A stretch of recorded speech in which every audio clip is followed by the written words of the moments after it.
Welcome back to another episode of Defy the Odds Basketball, the podcast. I'm your host, Wyatt Guerin, and in today's episode, we are going to be talking a bit about why form shooting sucks. Now, broadly, we're also going to be talking just about shooting in general, maybe some common myths about shooting and how to develop it in the basketball world, and how I think we should move forward to improve this and create better shooters. So with shooting, like most things in basketball, coaches often think that we need to build the fundamentals before we can do anything else.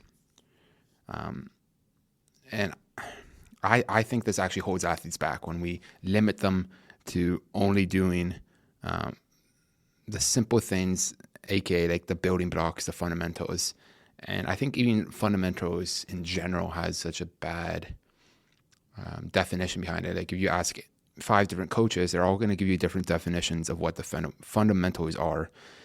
And something like decision making, like we've talked in previous episodes, I think is a fundamental. Like that is one of the most important skills that you can have in basketball.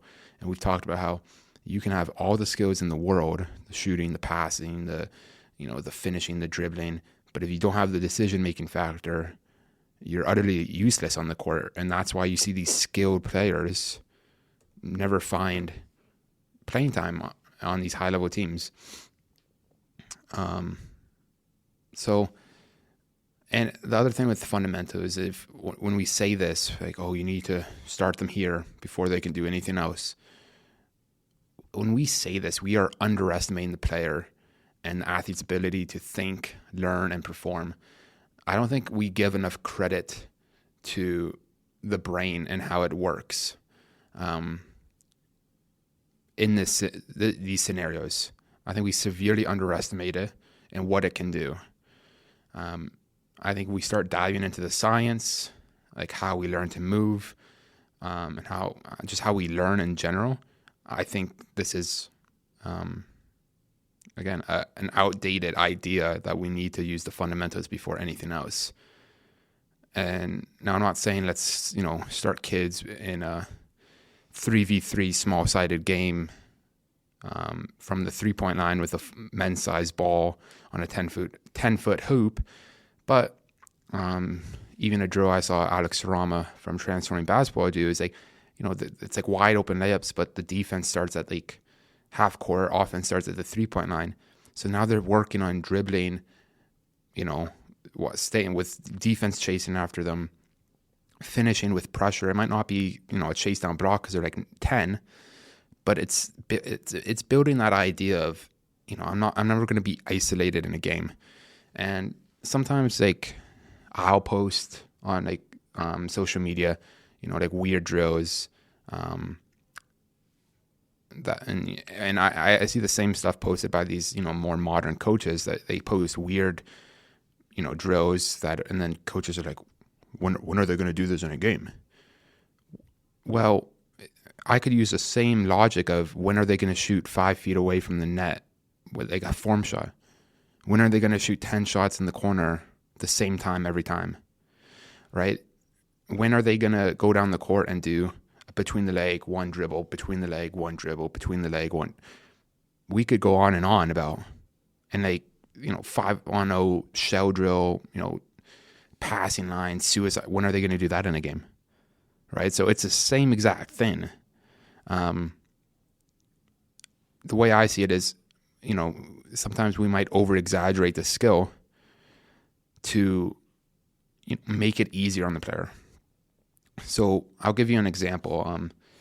Pretty sure my guy Coleman, aka By Any Means Basketball, posted a drill like in the summer maybe. And it got like so much so many comments on it. And what they did was like one-on-ones, but no dribbling. And these are like younger athletes, like they're not in high school yet for sure. And the whole point of it was when we dribble, right, it limits our movement, right? Because we have to worry about controlling the ball, not carrying it, all these variables that go into it. But when you take that away, now athletes are free to explore movements, try new things, and work on like their footwork. And then you have all these coaches being like, whoa, you're just teaching them to travel. You're just teaching them, like, when are they going to do this in a game? Like, what are we doing here? Okay, but if you think about it, this is the same argument that they use about fundamentals before anything else. If we were looking at fundamentals, moving without the ball and just being a good mover and being fluid and being efficient with your, footwork and all of that, like, that's what they preach, right? That's what they preach. But then when we do it like that, like, that's working on. That's all it's working on. It's because the ball limits these young kids' movement so much that it's easier to separate the two, get the movement down, and then work on the dribbling and add it together, right? Instead of them holding each other back. But again, then the logic's not there. It's just whenever it's not like the norm, then it's not okay.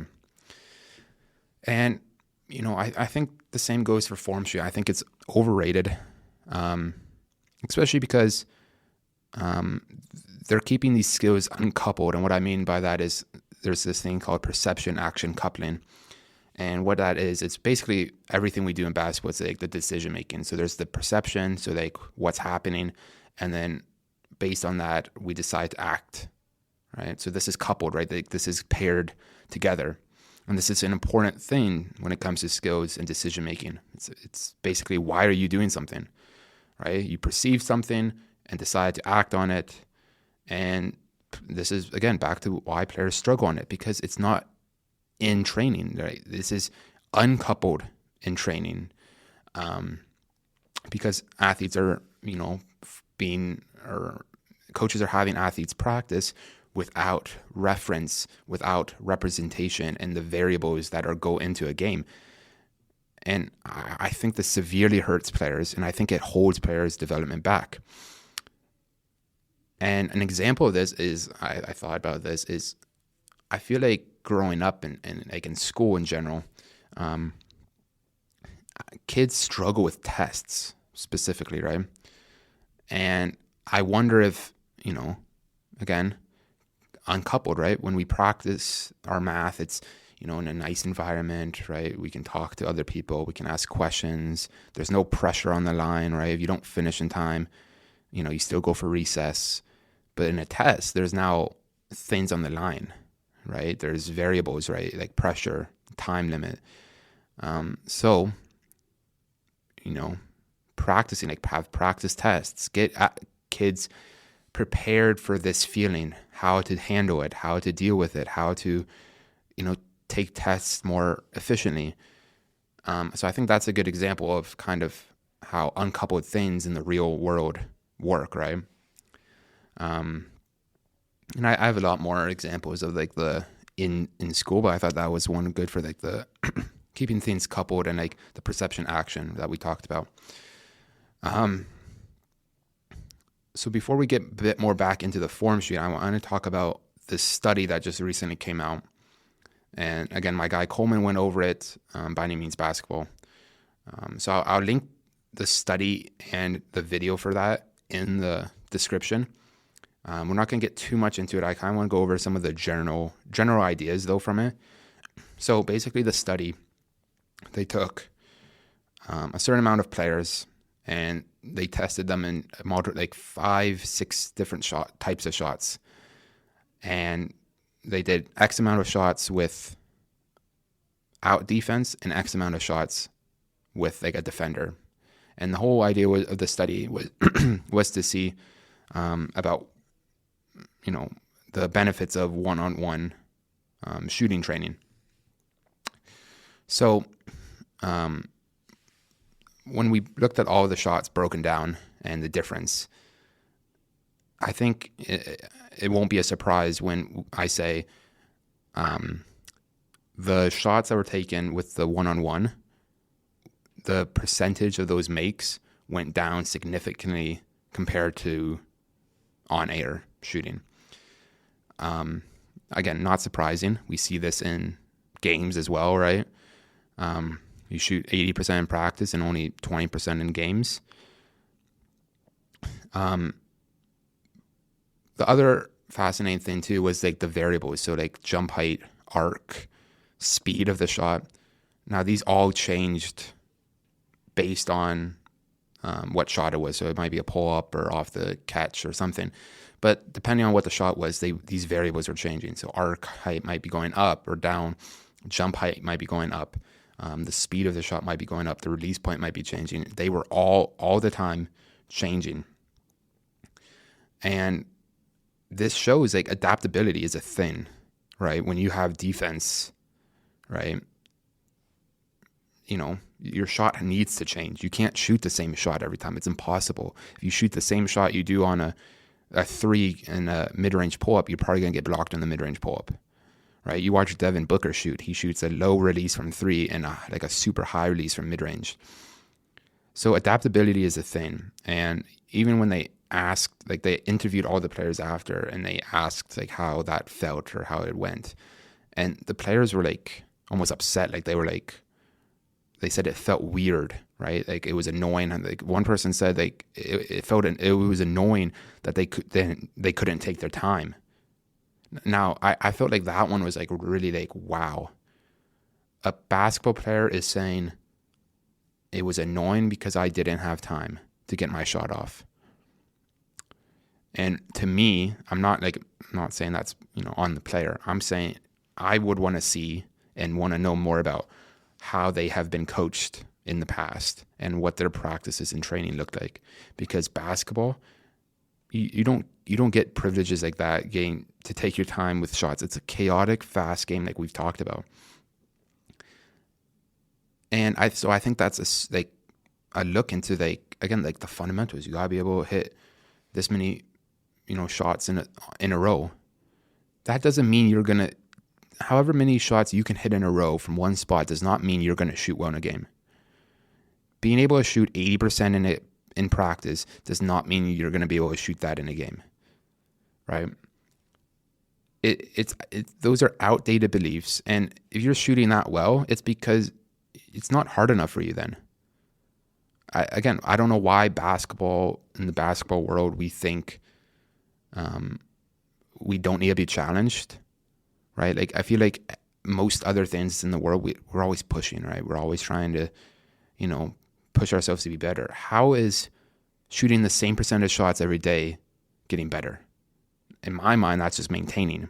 You're just maintaining that skill, right? And again, like when are you going to shoot 10 shots in the same spot in a row in a game? And now you could say the same thing about the kind of training, I do, right? Like a shooting drill we do maybe in the summer, like around the world, 5 shots from each spot, just like, normal basketball training does. But instead of doing the same shot every time, we switch up our footwork or we switch up how we get into our shot. It's like, oh, when are you going to shoot? When are you going to shoot with your feet that narrow or that wide? You'd be surprised though, honestly. Or when you're going to shoot from a lunge. Like I have my players doing like weird movements. It's not about they're going to do that in a game.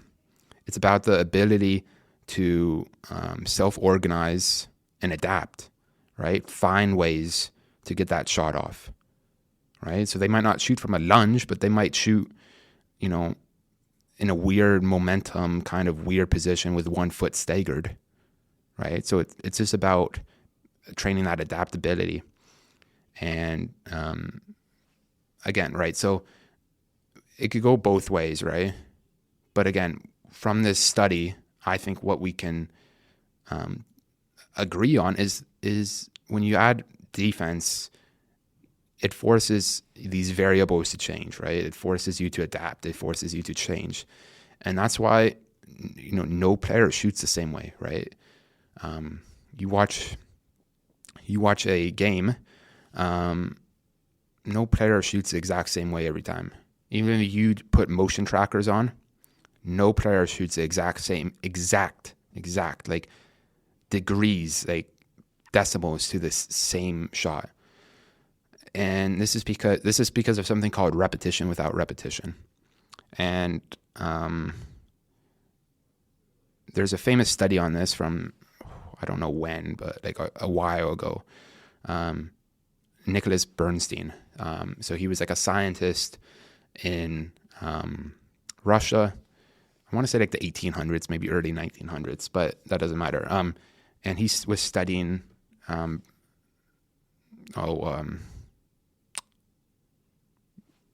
blacksmiths. There we go.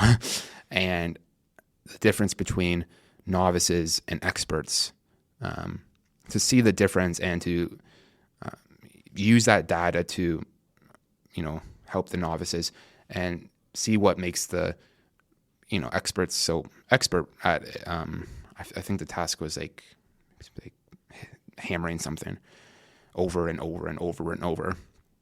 And now the common thought was, okay, well, they're going to do it the same way every time. And now what they found was that the expert actually had more variability in their motion, like in the hammer swing, right? So it was more variable than the swing of the novice. But they were more accurate. Like they were like hitting the same spot every time. But again, their swing was more variable. What does this say, right? Well, adaptability, right? So they're able to execute the same task, but in different ways, right? So their body is self-organizing to maybe correct for something. So instead of repeating the same thing every time, like we repeated the same shot every time, right? Well, if you do a 3-point shot for a mid-range pull-up, defense might block you, right? So if his shoulder may be over-corrected, then his elbow might change its movement, right? So everything's acting together, correcting for each other. Again, a lot of science stuff, but the main idea here that I wanted to introduce was this like repetition without repetition. So he's repeating the same task without the same like motion, right? So the same execution, but in a different way each time. And that's what separated the expert from like the novice. And I think this is an important thing when we talk about shooting, right? The expert between the novice. Coaches are like, okay, we need to, hammer away at the same shot, the same way every time. You execute it this way. And again, I think that that's outdated. I think that's an outdated belief. And, I think form shooting is, overrated because how you shoot in a game is not similar to form shooting, right? You're not shooting 5 feet away from the net. And you don't need to use your legs too. Like think about, like if you're doing a form shot, like for me, when I do a form shot now, if I use my legs, like it's just too much power. And I know like, you gotta control it, right? But like, I'm at the point where I might do a couple form shots just to see the ball go in, right? Like at the start of a shoot around or something. But I move right to like mid-range or like, maybe like kind of mid-paint area and like where I can actually like get my legs involved, get moving, right? Like that's how you should be warming up. Like get the body moving, get everything acting together, right? Because if you don't need to use your legs in a form shot, you probably won't.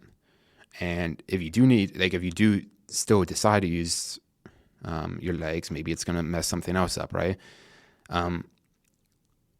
But again, I think form shooting to an extent it's just overrated. Maybe if you're an absolute beginner, right, then form shooting might be okay, right? Like if you can't shoot the ball with like decent form, decent mechanics, then sure, maybe form shooting, start with that. And I'm talking about like absolute beginner or like young. But even then, like a young athlete, get them started on like a lower net with a smaller ball so they can actually shoot properly and not develop these weird mechanics to make up for, the lack of power and like the ability to get the ball up in the air.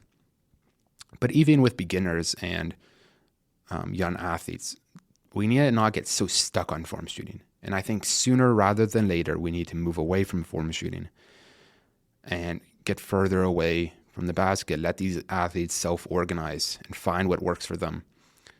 And again, that goes kind of back to don't underestimate the brain's ability to learn and to adapt and to figure things out.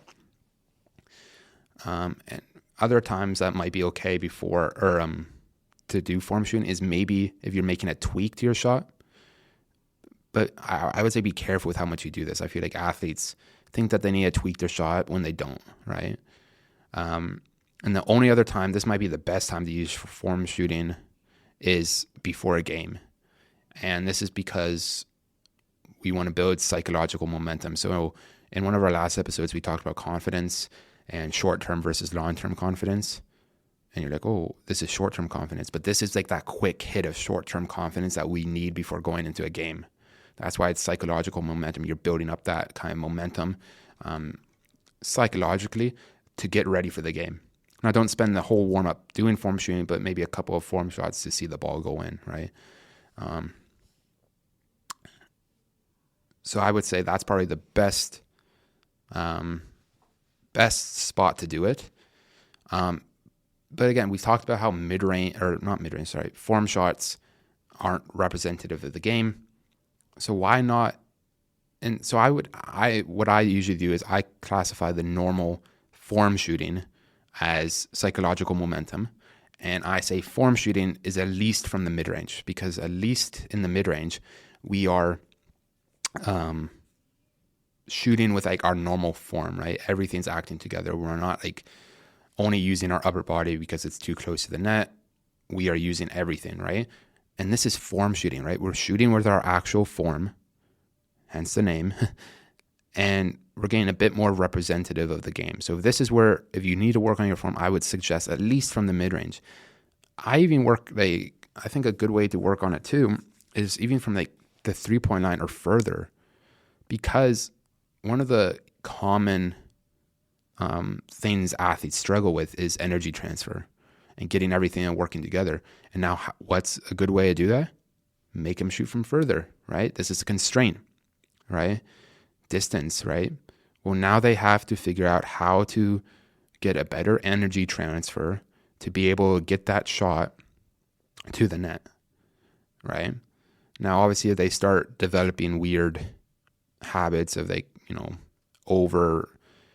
rotating or kind of like chucking the ball, this is maybe where we move them a bit closer, find that sweet spot where they don't have to do that, but they're still being challenged. Or we provide them with some guided discovery where we're kind of guiding them towards like, hey, and not giving them the answer, but instead of like, giving them like a external cue to think about to help them not do that. Other thing with form shooting that I want to talk about is like the traditional way of thinking about form shooting is it tries to teach one ideal perfect form, but like we've talked about, there is no ideal perfect form. There's not. Like you watch every player in the NBA and you line them up, right, shot by shot. No one has the same form. It's impossible, because everyone has their own individual constraints and a way of moving and organizing this movement. And individual constraints are like dominant eye, right? It could also include injury history, mobility, like shoulder mobility, right? Length of arm. All these things go into it, right? And why athletes shoot the way they do. So when coaches try to fit everyone into a mold of this ideal perfect form, you're actually hurting the athlete, because this might not help them. This might be hurting them and giving them the bad form, like a form that does not work for them. So I think it's important to let them explore and find what works for them. And now there are some constants of shooting, like some key variables of shooting that should be present in every good shooter. So if you took every good shooter and looked at these like main points, they all have them. But it's not, and there might be some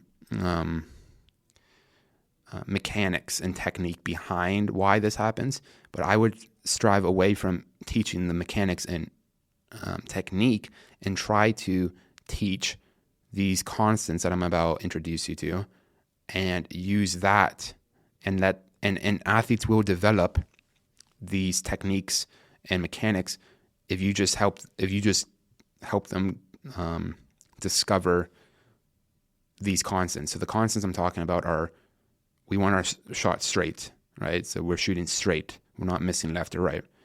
Energy transfer. So like we said, where everything's moving at one. We're not shooting like a 2-motion shot, right? Trajectory, right? So arc. Is it a good arc? Is it too flat or is it too high? Speed. So this is more of like when they get to the next level. Is the speed of the shot are they going to be able to get it off at the next level? And then fatigue resistant.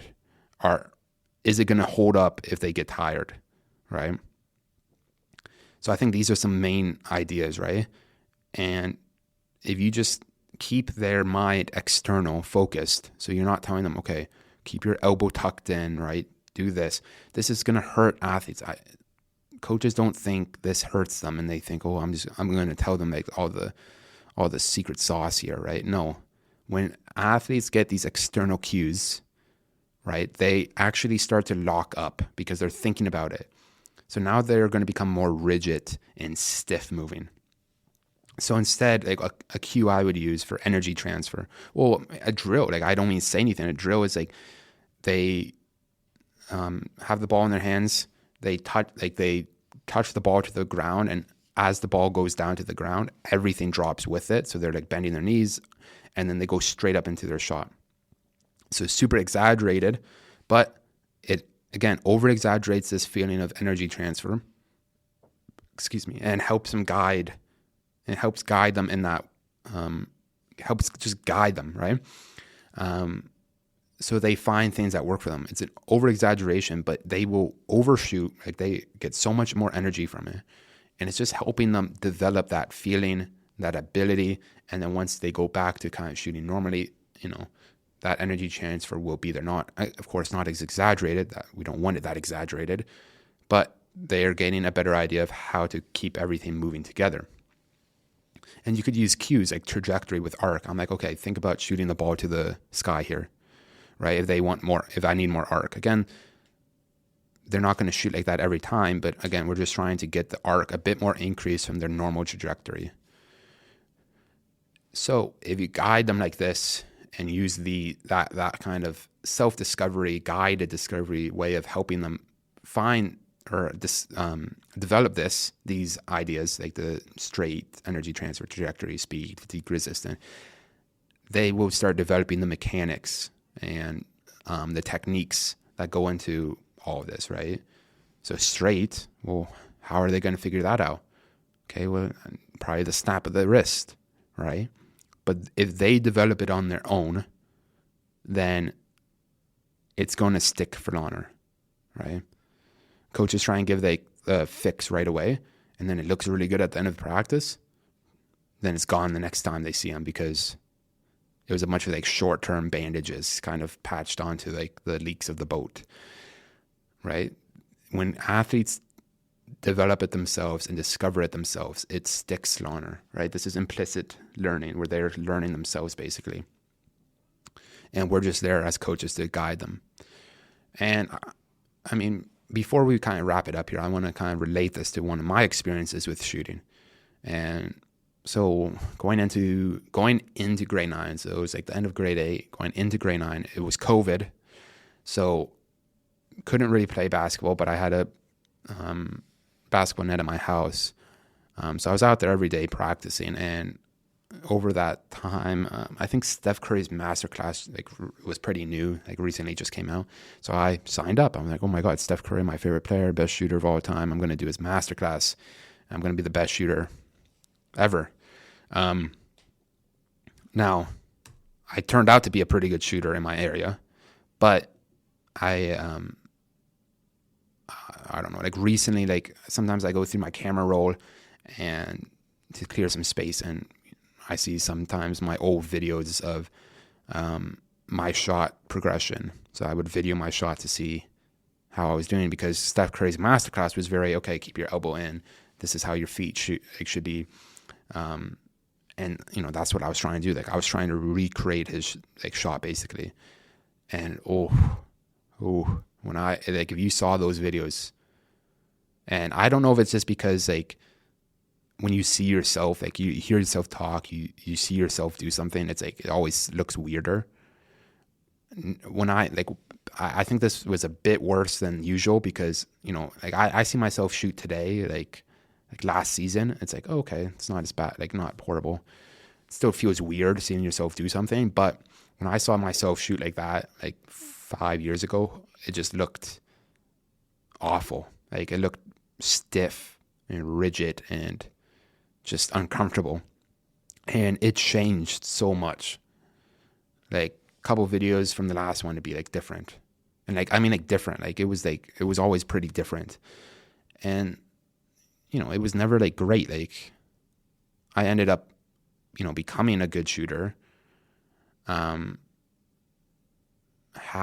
It's a good question. I'm my ideas right now. I haven't given it much thought until just now because I literally just asked myself this question. But I think it would be because after that I started playing in more games. So once COVID was done, the Y was open. I could play, more games. I was doing more like maybe live drills with like the representation of defense, and I was playing in more like actual basketball games, like a rep team, high school, right? So shot might have changed because it's like, oh, my body's like, oh, I'm not by myself on my driveway anymore, right? I have to get it off faster. Okay, well now the speed is going to help smooth it out, right? Oh, I have to get some bit more energy here, right? That's going to help, make it a bit more fluid. So I think all of those things would help it. And because I think after that, I stopped thinking about it so much too. Once COVID was done, right? Like I stopped thinking about it so much. So I kind of took that external focus off of it. And like I said before, external focus, when athletes have an external focus, they will lock up, right? And look a lot more rigid. And I think that's what it was, because I was thinking so much about, okay, feet, elbow, shot, right? You can't think. You just gotta be like, okay, like it's more about thinking about the shot and putting the ball in the net. That's what should be going through your mind, right? So I think, again, for athletes, so I'll leave it there. I think for today. This was a longer episode, threw quite a bit at you, and I realized I kind of tailored this more to maybe the coaches and trainers, but I think this is so important for athletes to understand as well, because of the example I just gave of myself, and I think that actually held me back. And now that actually reminds me, because Steph Curry, right, the masterclass, like of course he's a great shooter. But that doesn't mean, he's a good teacher, right? Like, because like some of the things he said, I remember, and I made an Instagram video about this. Like he would say, okay, keep space in between the fingertips or like the palm of your hand and in the ball, right? So you want a bit of space in there. And, that's how I shoot now, because I found I liked it, right? But when you watch him shoot, he shoots with it right in the palm of his hand. But he doesn't even know he does this because it's so implicit, right? He doesn't think about it, his shooting. He just does it. And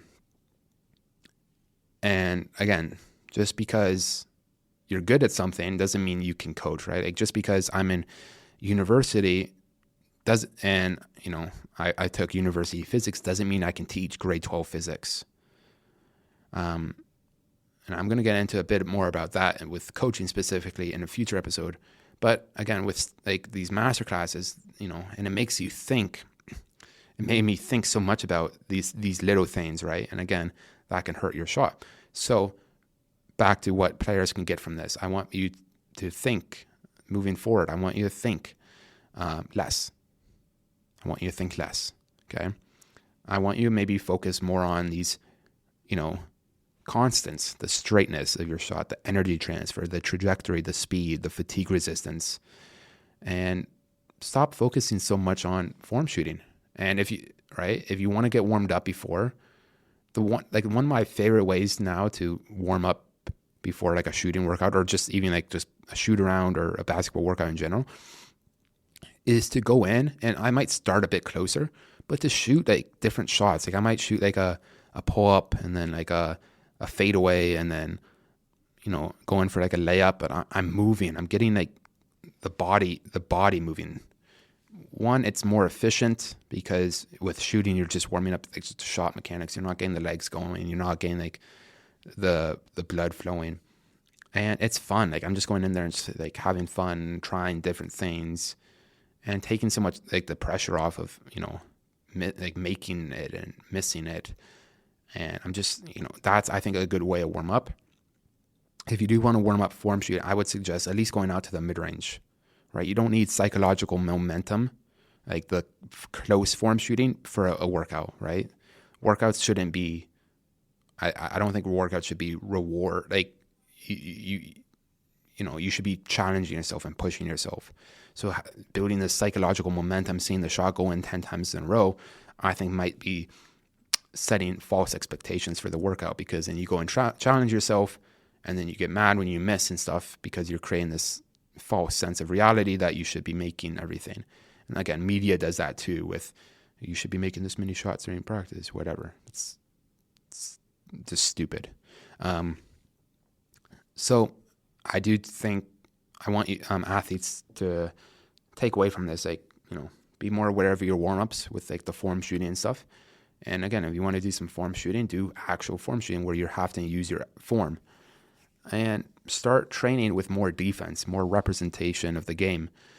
So get a friend in the gym, work on some like attacking closeouts, either, shooting or driving, work on this stuff, right? This is what you're going to see in a game, and your shot needs it. Your shot needs to be able to adapt, and